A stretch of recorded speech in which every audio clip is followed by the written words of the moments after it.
Because the choice being presented: go to war and accept massive casualties, or make a deal and accept that Iran achieved significant concessions, is not a choice that leads to clean outcomes either way. The third option: maintain the current pressure campaign, the blockade, the sanctions, the military posturing, without either going to full war or making a deal, is also deeply problematic, because that option requires Iran to simply absorb the pressure indefinitely and eventually capitulate, and Iran has repeatedly demonstrated over 40 years of increasingly intense sanctions and pressure that it does not capitulate. It adjusts, it adapts, it finds workarounds, and over time it builds the very capabilities, missiles, drones, nuclear enrichment that the pressure campaign was supposed to prevent. So you have three options: conventional war with unacceptable casualties, a deal that requires giving Iran meaningful concessions, or continued pressure that doesn't work, and none of them are politically or strategically clean. This is the strategic dilemma at the heart of US Iran policy, and it has been the heart of US Iran policy for a very long time. The current crisis is a particularly acute version of a chronic problem. What makes the current moment especially dangerous is the speed and public nature of the escalation. Previous cycles of US-Iran tensions escalated through back channels, through intermediaries, through quiet military moves that both sides could see, but that didn't require public commitments. The current cycle is playing out in real time, publicly, on social media, with official statements being made that create domestic political constraints on both sides.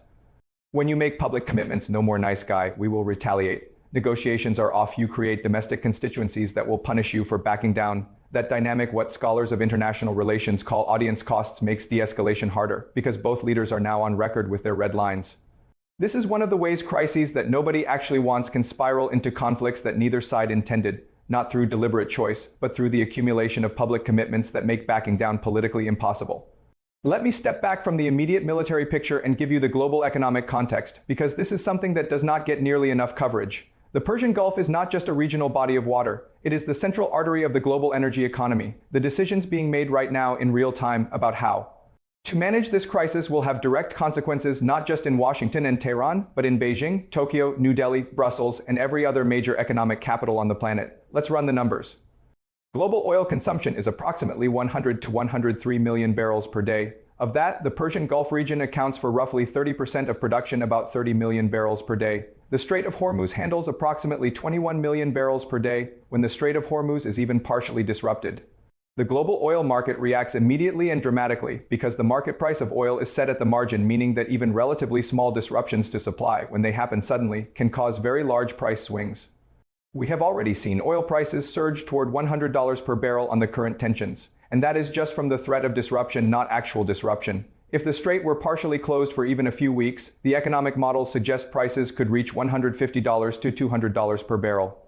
The last time oil prices were near $100 per barrel for a sustained period, 2011 to 2014, it contributed directly to inflationary pressures that affected living standards around the world. The difference today is that we are starting from an already elevated inflation environment in many economies, which means the inflationary impact of an oil price spike would be even more severe.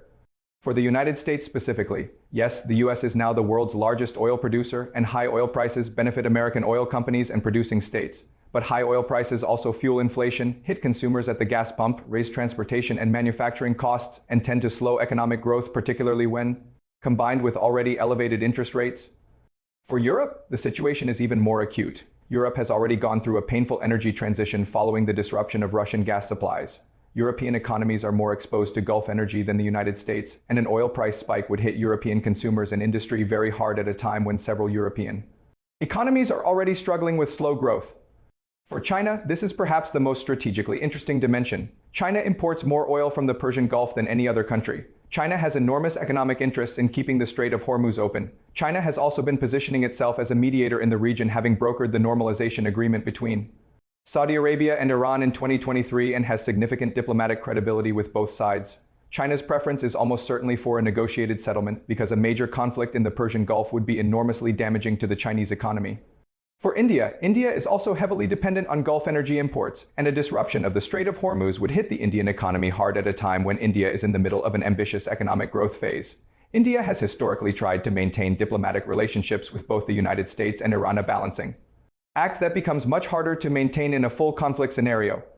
The point I want to make here is this: there is enormous international pressure from China, from Europe, from India, from the Gulf states themselves, from much of the global South for this situation to be managed through diplomacy rather than escalated through military action. That international pressure is a real factor, and it is one that tends to get underweighted in the US domestic political conversation about Iran. The United States does not get to make decisions about the Persian Gulf in a vacuum. The decisions the American government makes there have immediate, serious consequences for the economies of dozens of countries, and those countries have their own leverage, economic, diplomatic, political, that they can and will use. There is also the market manipulation dimension. The movements in oil futures and treasury markets around public statements about this crisis deserve serious scrutiny. When official statements about deals being made or not being made, about negotiations succeeding or failing cause immediate, predictable movements in commodity prices. And when those statements are later contradicted or walked back, serious questions arise about who benefits from those price movements and whether the information environment around those statements is being managed for financial as well as political advantage.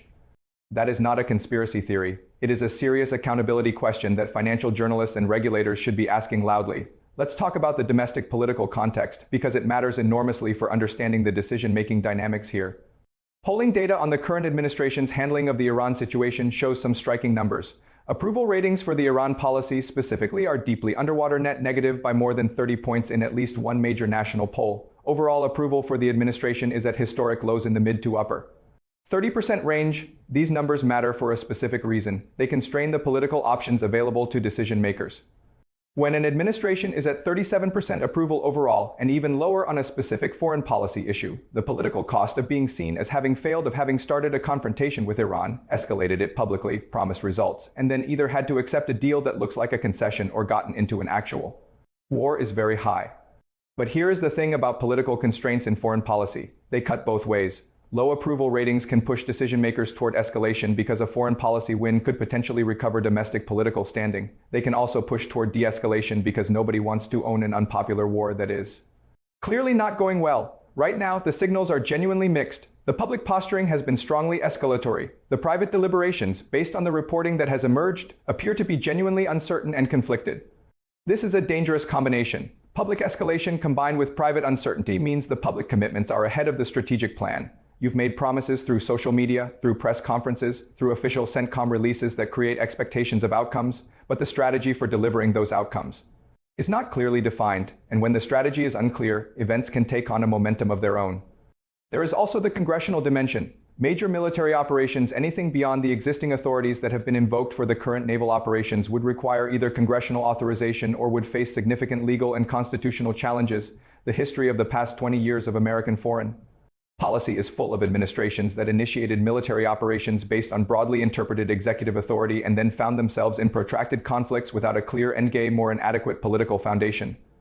The American public, despite the noise on both sides of the political spectrum, is deeply war-weary. 20 years in Afghanistan, the Iraq War and its aftermath, Libya, Syria. The question, what is the endgame, is not being asked loudly enough in the current coverage of the Iran situation.